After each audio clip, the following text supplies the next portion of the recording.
My gambling addiction, when it came to light, had an absolutely horrendous impact on my family.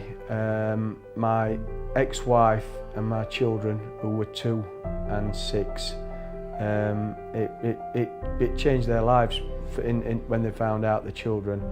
You know, they were young and at school, and suddenly their dad is a thief and a problem gambler. It's horrendous. I wouldn't wish it on anybody. And for my parents, you know, they had to try and help and support me during their retirement, and they've given up a lot, as well as a lot of you know, their savings to bail me out, so to speak. The day I confessed to my gambling addiction at work and I was asked to leave the premises, I went home.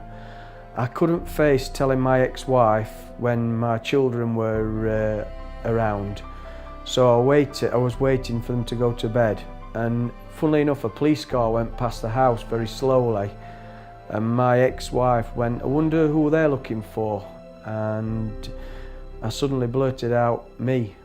I've done a terrible thing. I've got a gambling addiction and I've stole thousands of pounds from work."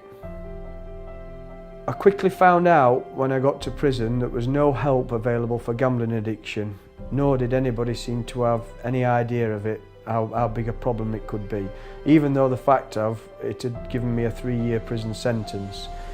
I set up my own GA meeting with help from the local GA group on the outside, and also I was asked to go on a forklift truck training course, which I was very eager because I wanted to seek employment on my release from prison.